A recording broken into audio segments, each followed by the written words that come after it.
membuatkan hikayat pada hari pertuturan.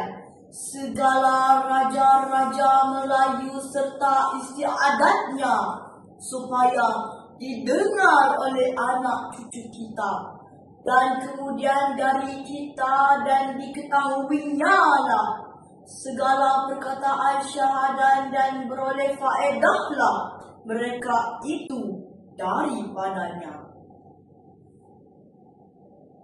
Assalamualaikum warahmatullahi wabarakatuh dan salam sejahtera. Nama diberi Halim Hakimi bin Azmi dan berusia 12 tahun. Saya merupakan anak didik Sekolah Kebangsaan Pusat Air Tawar yang terletak di Endau, Johor. Kod sekolah saya ialah GBA 4015. Pada masa lapang, saya gemar memanfaatkan masa dengan membaca buku sejarah dan bermain bola sepak. Pernahkah anda mendengar petikan yang telah saya bacakan sebentar tadi? Petikan yang telah saya bacakan sebentar tadi berasal daripada sebuah karya agung, iaitu Sejarah Melayu atau dikenali sebagai Sulalatus Salatin. Pada hari ini, mari saya membicarakan kepada semua tentang hasil karya agung Tun Sri Nanang yang tiada tandingannya. Sebelum saya membedah siasat buku ini dengan lebih lanjut, izinkan saya membicarakan sedikit tentang buku ini. Buku ini mempunyai 573 halaman bercetak.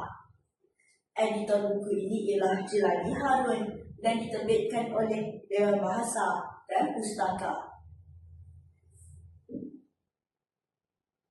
Buku ini mengisahkan asal-usul raja-raja Melayu serta kegemilangan Kesultanan Melayu Melaka. Melalui buku ini, saya dapat memahami bagaimana sesebuah kerajaan dibina melalui kebijaksanaan pemimpin, kesetiaan rakyat dan kekuatan perpaduan. Antara watak yang paling menarik perhatian saya ialah Bendahara Tun Perak. Beliau digambarkan sebagai seorang pembesar yang bijaksana dan sanggup berkorban demi keamanan negara. Watak ini memberi pengajaran bahawa seorang pemimpin perlu mementingkan kepentingan orang lain berbanding diri sendiri. Pada pendapat saya, keistimewaan Sulalatus Salatin bukan sahaja terletak pada bukunya, tetapi pada nilai yang dibawanya. Buku ini mengajar saya tentang kesetiaan, keadilan, dan kepentingan perpaduan untuk membina sebuah negara yang aman.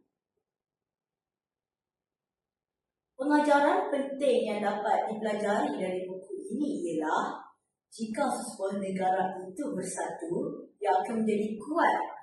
Tetapi jika sebuah negara itu berpecah belah, ia akan menjadi lemah. Bak kata pepatah, bersatu kita teguh, bercerai kita roboh. Walaupun buku ini menggunakan bahasa Melayu klasik, tetapi isinya masih relevan hingga ke hari ini.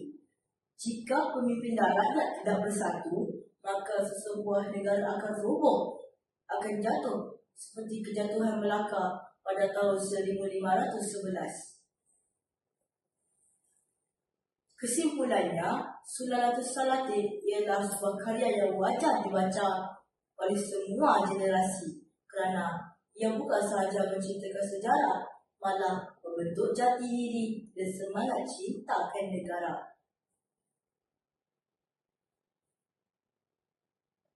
Di bawah naungan langit nan biru, kisah Sulalatus Salatin telah kita kupas dengan cermat. Semoga ini menjadi inspirasi agar sejarah tidak diluputkan dan baroh bangsa terus dipertahankan. Maafkan saya andai ada silap dan salah. Ketika membedah siasat buku ini, saya akhiri dengan ucapan wabillahi taufiq wal hidayah. Wassalamualaikum warahmatullahi wabarakatuh. Kerana mulia budi bahasa, seorang terpelihara daripada kebinasaan.